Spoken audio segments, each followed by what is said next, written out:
Avanzamos al estudio entonces o al ejercicio que nos permite establecer cómo va a ser la aplicación de efectos en función del tercer tipo de frecuencias que encontramos en el proceso de edición, que se refieren puntualmente a las frecuencias de armónicos, es decir, a la frecuencia de ecualización.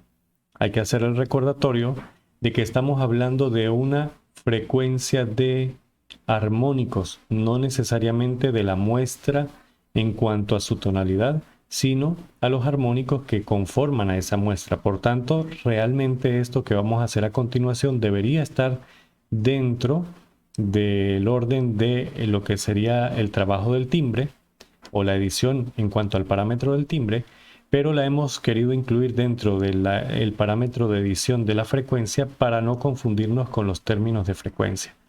Aquí lo que estamos observando en la imagen es una infografía que nos presenta las frecuencias según las octavas, ¿bien? Del sonido, de las notas musicales. Y esto es una excelente ayuda que nos permite afinar cualquiera de las dificultades que haya tenido un instrumentista o un cantante para hacer llegar en un momento concreto alguna nota a su referente de afinación. Podemos entonces venir, acudir a este elemento, reconocer cuál sería la frecuencia a la que pertenece esa nota que nos está faltando y empezar a trabajar, bien sea a través de la edición que vimos en el video anterior a la frecuencia de tonalidad, o poder entonces así hacer el ajuste necesario. No obstante, también nos va a ayudar a la hora de poder trabajar en lo que vamos a ver de la ecualización. Concretamente, esta ayuda va a servirnos para mejorar afinaciones o para establecer cuáles son las frecuencias de ciertas tonalidades según las octavas y poder saber dónde están ubicadas las cuerdas o los instrumentos o lo que estamos trabajando en nuestra producción musical. Hay otras infografías un poco más puntuales, cada una tiene como su aporte. Podemos ver en la siguiente que nos presentan todo el rango de frecuencias de una orquesta o de algunos instrumentos de la orquesta, y podemos notar que comienza desde los 16 Hz hasta los 16 kHz. Sin embargo, no hay ningún instrumento ubicado en esa franja, sino que los podemos empezar a ver aproximadamente desde los 20, ¿bien? Hasta unos, tal vez unos 10 kHz, donde vemos el último de los instrumentos, que en este caso sería el órgano. Según esta estructura, esta sería el rango de frecuencias de un coro, donde podemos ver que el bajo está ubicado aproximadamente a los 70 hercios hasta los 300 y algo de hercios. Esta sería la voz del bajo, y así sucesivamente podemos ir determinando cada una de ellas. Podemos ver cómo a partir de los 260 hercios hasta 1 kilohercio o más de 1 kilohercio, 1.1, 1.2, podemos encontrar el registro de la soprano en frecuencias. Obviamente nosotros lo tenemos en tonalidades como referencia musical, pero aquí lo podemos ver concretamente en frecuencia acústica, y así cada uno de los instrumentos. Esto es genial porque a la hora de aplicar tratamiento de frecuencia de ecualización, nos va a servir para conocer dónde está registrado ese instrumento y cuáles serían los rangos en los que podemos mejorar la calidad de ese sonido. Obviamente cuando los estamos trabajando por separado, cuando ya los vemos como un todo en la orquesta, no podemos dirigirnos tan concretamente a un instrumento en general, porque estaríamos incidiendo en todos los demás que están en ese rango en el orden vertical, ¿no? Como lo podemos ver allí. Bueno, esta es una observación. También hay otros más sofisticados o mejor elaborados. Ustedes pueden guiarse por la línea y pueden encontrar las referencias. Aquí tenemos, este está en inglés, los registros vocales, masculinos en la parte inferior, femeninos en la parte superior. Podemos ver una clasificación de frecuencias de vientos, de cuerdas, de percusión y de teclados. Nótese bien que los teclados tienen un rango que sí se extiende por encima de los, en este caso, cercano a los 10, 12, 14 kHz. Bueno, esta gráfica, esta infografía también nos da referencia de dónde se va a estar escuchando cada tipo de sonidos. Aquí podemos ver los que van a ser dirigidos a través del bajo, a través de los medios, los speakers de medio, y a través de los speakers de agudos. para el momento de la amplificación. Es bueno tener estas referencias. Ustedes van a encontrar algunos mejores, incluso más claros o más elaborados en internet, y simplemente los descargan, los mantienen allí como referencia y van a ver cómo esto nos ayuda a aplicar cualquier tratamiento de audio, cualquier tratamiento de la frecuencia o de los armónicos a través de la ecualización en un sonido, o para privar algún sonido defectuoso que tengamos allí en una obra. Vamos a aplicarlo ahora en la práctica. Tenemos dos clases de ecualización que vamos a estudiar, porque son bastantes, pero no nos va a dar tiempo. Las que yo de repente considero que a ustedes les pueden servir en trabajos cercanos. Todas las demás no son complejas, simplemente hay es que familiarizarse con la herramienta. Y en la medida que vamos viendo este video, vamos viendo cómo tratar las diferentes herramientas que nos presentan los programas. De esa forma ustedes ya, identificando a qué corresponde cada valor, simplemente pueden hacer los ajustes correspondientes. Vamos a seleccionar toda la pieza para aplicar una ecualización. Vamos a imaginar que esta pieza obedece a una voz barítono bajo de un cantante de un coro, o de varios cantantes de un coro. Y vamos, en este caso la muestra es de un solo cantante, perdón. Vamos a trabajar con el efecto y vamos a buscar el ecualizador gráfico. Repito, vamos a trabajar dos ecualizadores. El primero, el ecualizador gráfico; el segundo, el ecualizador paramétrico. Y vamos a ver cuál es la diferencia de ellos en la práctica. Entonces, el gráfico es como el que vemos convencionalmente en el procesador, ¿bien? Es una serie de canales, creo que aquí tengo 30 canales, una serie de canales parecidos al ecualizador que conocemos físicamente, que van desde el rango en este programa desde los 20 Hz a los 20 kHz, y como recordarán en la presentación, suficientes para englobar todo el margen de instrumentos. De hecho, podemos ver que este comienza en 20.6 Hz. Y aquí el más avanzado está por encima de los 10.000 Hz, 11 o 12.000 Hz. O sea, perdón, aquí estarían otros por los 12, 13.000 Hz. O sea que este rango de frecuencias bien puede ser tolerado por el ecualizador que vemos en el Audacity. Ahora bien, si estoy ecualizando la voz de un grave, voz masculina o un bajo, ya tengo claro, según esa tabla, que él está marcando los registros que van desde los 70 hasta los 315 aproximadamente, o 300 hercios o hercios.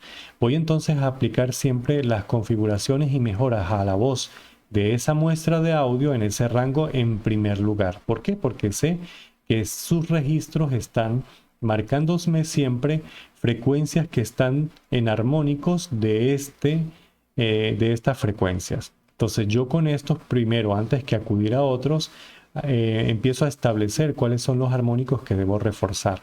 Ciertamente en la consola veíamos un tratamiento de 4 potenciómetros solamente, o 5 potenciómetros para ecualizar todo un canal. Aquí tenemos como la opción de canalizar solamente esa voz, que representaría un canal, pero no solamente tenemos 5, sino que tenemos varios, y con las frecuencias que realmente responden a lo que sería su tesitura o su registro de frecuencias. Una vez que yo establezco esto, entonces ya puedo definir por mi gusto, es decir, cuando le doy el color de frecuencias que para mí sería apropiado. El segundo paso para utilizar el ecualizador gráfico es entonces empezar a darle el enriquecimiento de otras frecuencias que obviamente van a trabajar como en armonía con ellas, para darle mayor riqueza y mejor dureza o textura a la presentación de su voz. Y posteriormente el tercer paso sería hacerlo con las frecuencias más graves. Si vemos necesario utilizar las frecuencias medias, no habría ningún problema. Hay que quitar el mito, bien, acabar con ese mito de que esto tiene que parecer una vela bidental. Ojo, eso es falso.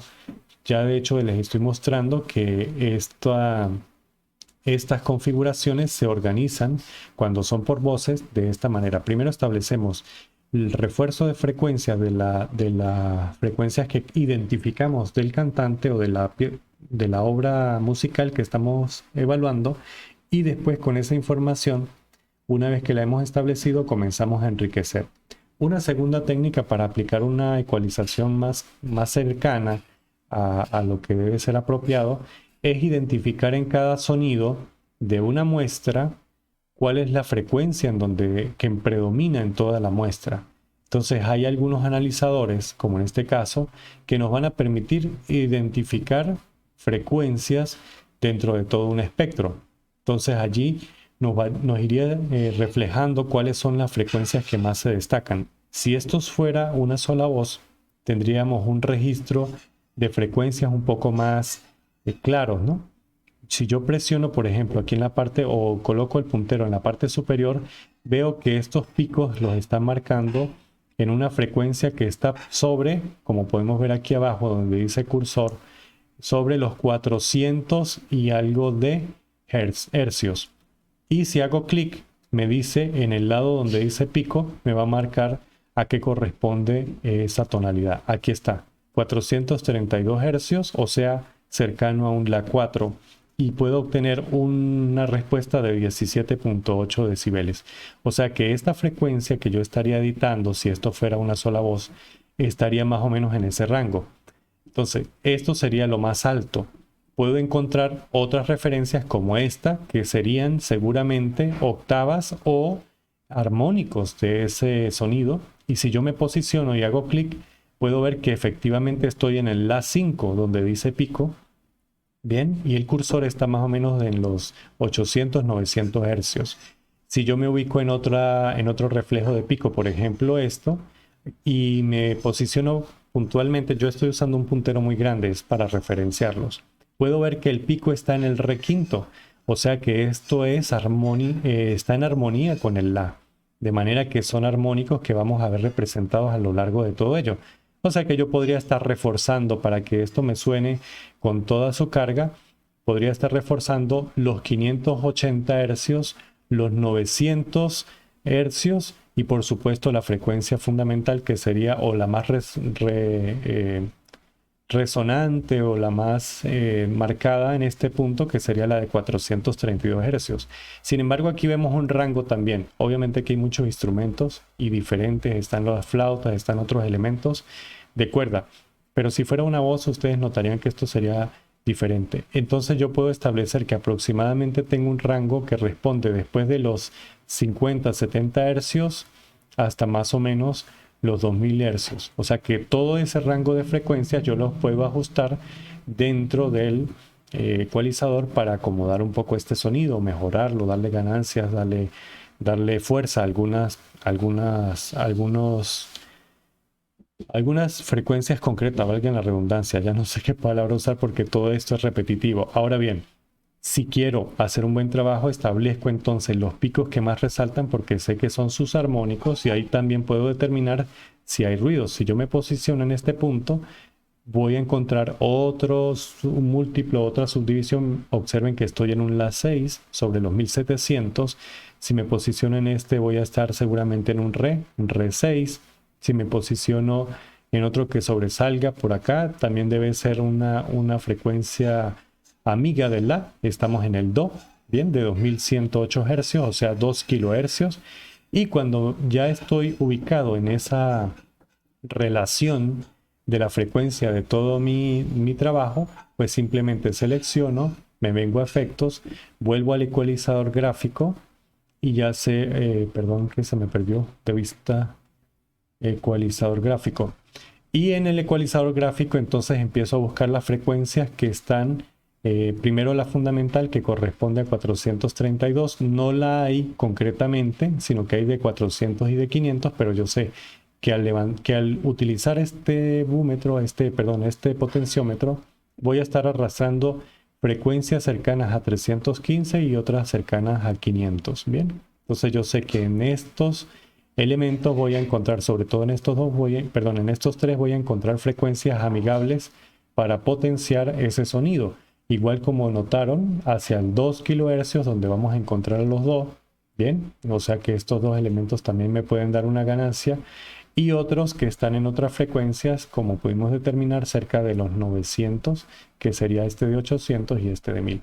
Allí estaríamos reforzando los armónicos que hacen resonancia con toda la producción o con todo el sonido o la muestra que estoy trabajando. Una vez que los he encontrado, obviamente esto se hace bajo la escucha, ¿bien?